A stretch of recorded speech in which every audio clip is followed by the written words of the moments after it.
Hi everyone, John Phillips here for JPTV with midweek roundup for week number 45. If you're new round here and you like the channel, please click the subscription button and also hit the notification bell. Apologies everybody, I didn't put a weekend roundup video up for you. Saturday obviously was the England England quarter-final, and Sunday, well, as you can see, the sun was just too good. So what I'm going to do now is I'm really glad that I didn't do a weekend roundup for yourselves, because I've got some cracking stories to get on with. So let's get straight on with it. As you know, I don't like to talk about Brexit. I'm bored of Brexit. I'm so bored of it. But some breaking news has come out over the last few days, and I have to talk about it. Two vice chairs of the Conservative Party, i.e. the party that doesn't like change, are quitting their posts in protest at Theresa May's Chequers Brexit compromise plan. Maria Caulfield and Ben Bradley warned the PM her plan would not capitalise on the opportunities of Brexit. Dun dun dun! Big shock there. This policy will be bad for our country and bad for the party, Ms Caulfield said. The country is the party. Foreign Secretary Boris Johnson and Brexit Secretary David Davis, which I previously reported on, have also quit over the proposals. Boris Johnson quit yesterday, saying he was quitting on principle, which is complete bollocks. Mrs May said the proposed new relationship with the EU will honour the result of the referendum and will allow the UK to take back control of our borders, our law and our money. But some Tories are unhappy, saying it will leave the UK tied closely to the EU rules itself and prevent it from striking its own trade deals in years to come. Mr Bradley said he could not, with any sincerity, defend this course to voters in his Leave-backing constituency of Mansfield. Ms Caulfield, who was Vice Chairman for Women, also supported Leave in the EU referendum. Bearing in mind, everybody, Theresa May is somebody who was a Remainer before she got into power. Mr Bradley, who backed Remain, had a brief trying to appeal to the young voters. Here we go. The Conservatives have 9 vice chairmen in total appointed in January's reshuffle. Well, there's already another reshuffle going on as a result of these resignations. So we've had what? Where are we? We've had 1, 2, 3, 4 in 6 weeks. Poor. This is ridiculous. I mean, this had a bit of a heated debate at work today. Not arguments, but things on both sides. Basically, this is all David Cameron's fault, right?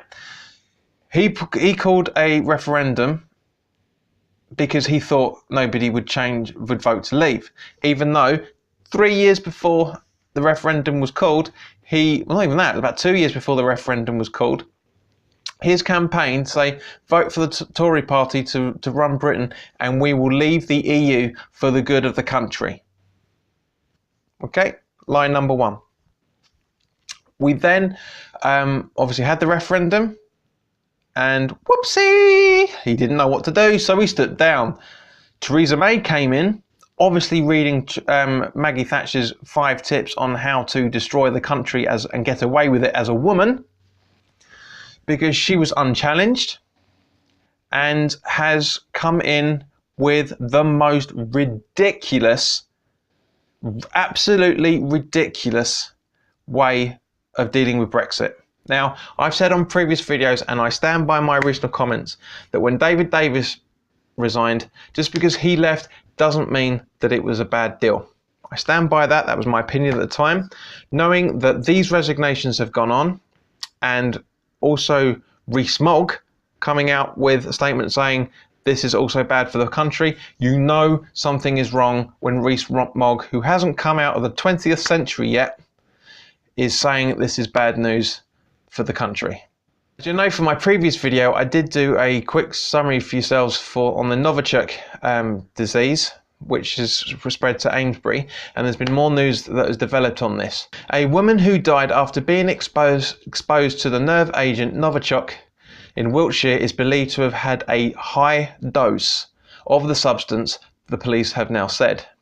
Mother of three, Dawn Sturgis, 44, died on Sunday evening after falling ill in Amesbury on the 30th of June. Now, as I said, I'm glad I didn't do one at the weekend. Her partner, Charlie Rowley, 45, who was also exposed to the nerve agent, remains critically ill in hospital. Police are continuing to hunt for a contaminated container which they believe was handled by the pair. It is understood that Mr. Rowley's flat in Amesbury is regarded as the key location in the search. A team wearing hazmat suits is combing the small flat, working in 30-minute shifts because of the heat. A murder inquiry has been launched into Miss Sturgis's death, and a post-mortem examination is due to take place. Home Secretary Sajid Javid, who I feel is going to be Prime Minister within the next 2 years, the way things are going, chaired a meeting of the government's emergency committee, COBRA, on Monday and later addressed MPs. He told them that the death of Miss Sturgis strengthens our resolve to find out exactly what happened and who is behind it. Well, yes. Duh! I mean, sorry guys, I know I'm seem very, very angry today, and these stories are ridiculous. I mean, I don't understand why people get into such stupid situations when they say these most mundane things, right? I'm not taking anything away. This is a horrible, horrible story that is never going to go away because for whatever reason, this nerve agent has been put around the country. It's slowly but surely contaminating its way like a virus around, and I've got a horrible, horrible feeling we're going to see more people as a result of this within the coming weeks, either in hospital or dead.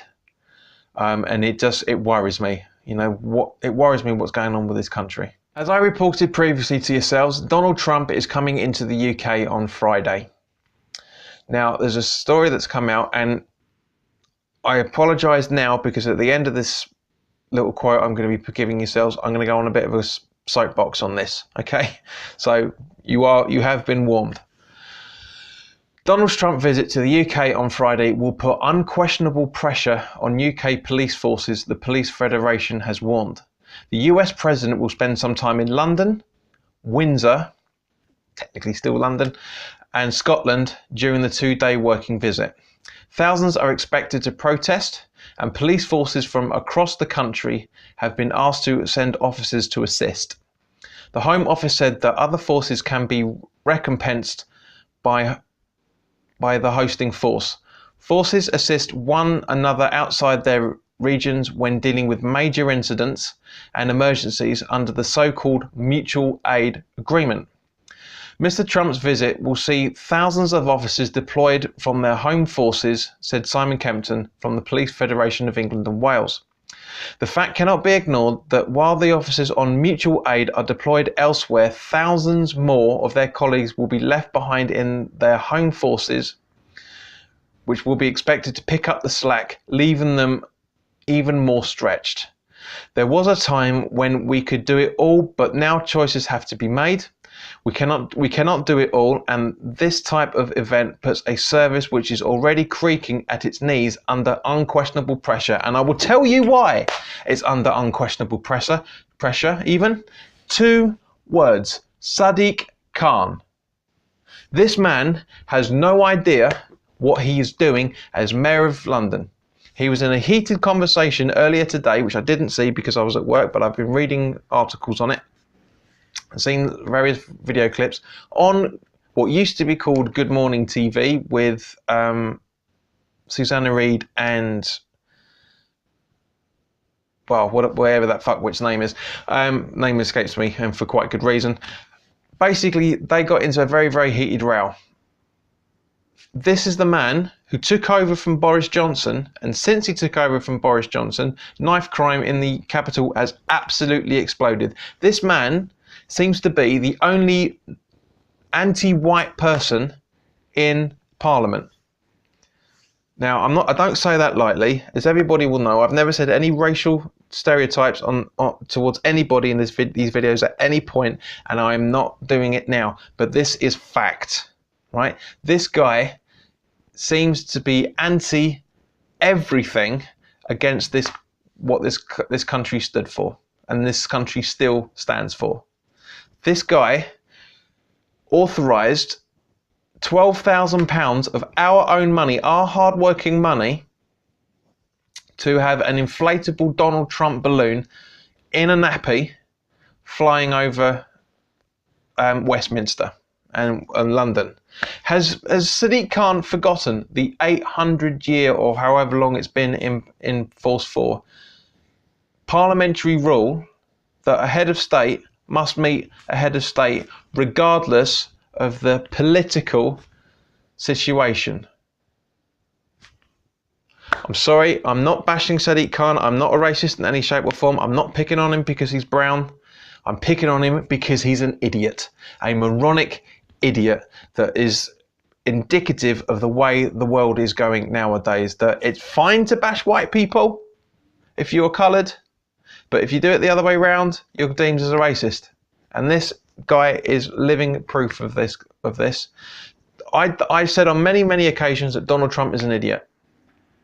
Many occasions. He's had some great ideas, but I've said on many occasions this guy is an idiot, and I stand by that, and I will never change that fact. I'll never say otherwise. But Sadiq Khan, it takes one to know one. And last, by no means least, Hamnoy, this is specifically for you, because I know that you and your family and everybody in the same country and a lot of people all over the world have been holding on to for dear life on this story, and this I wanted to end on some good news, and we've now finally got it. The 12 boys and their football coach who have been missing in caves in Thailand since the 23rd of June, which were originally found by divers on the 2nd of July, so 9 days in being missing without nobody finding them, which was in a drama that has gripped the nation, as I say, and also the world. They have finally been rescued, all 14 of them, over the course of the last 3 weeks. They were discovered by 2 British divers on sitting on a ledge in a cavern after a marathon search operation in the Tham Luang caves in Chiang Rai. Hamnoy, please let me know if I pronounced any of that right. Families of the missing group were ecstatic at the news of the rescue, as everybody would, as we all have been today. It's literally broke today that they're all fine and well. Rescuers had hoped that they would find safety on a ledge in the underground chamber nicknamed Pattaya Beach, but they were found 400 metres, i.e. 440 yards, away, having moved to high ground to avoid the rising water. An extensive rescue operation ensued to make sure they were all rescued before the high tide set in.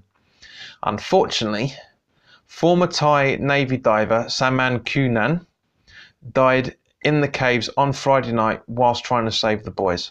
Now, this has been an absolute horrific story, and I haven't reported on this before because, as I said, I wanted to report it when everybody is alive and well and found and rescued, because you need some good news in this world, guys. Today's episode just proves how much we need some good news to make us feel a little bit better. Now, it's not 100% clear, and guys, by all means, let me know why. It's not exactly 100% clear from what I've been reading why these kids were in the cave in the first place. Possibly it was an excursion that went too far. Maybe possibly team building in caves. To make sure you look after everybody. But this is a group of 11, 12 to 17 year olds, and the assistant coach, which was 25 if I remember correctly, and the coach themselves of this football team,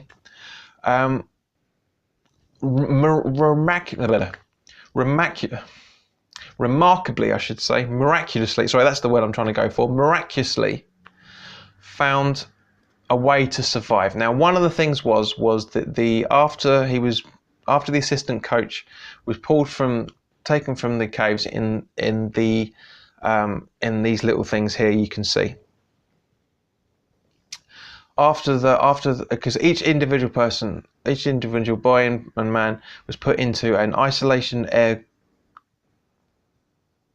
bag, I think there's the only way you can really describe it. It's all full of air, and the divers were able to swim with them, keeping them all. They're all safe and well. Few are being treated for malnutrition and a few other diseases, as you can well expect, for being in caves for practically a month. But as I say, you know, it was just remarkable that they actually lasted this long. And one of the things was that the assistant coach, rather than eating the food he had himself, because obviously they had to massively ration, rather than the food that he wanted to keep he had to keep for himself, he shared the majority of it with the kids. That's a beautiful story, absolutely smashing. I think it's brilliant. You know, it just shows with all this stupidity and ignorance and just you know, there are people out there that think about others. They don't just concentrate on themselves and what is politically going to benefit them. So anyway, guys, thank you very much for watching. Apologies that I've rambled on a little bit. I've tried to keep this as short as possible. If you're new around here and you like the video, please click the like button.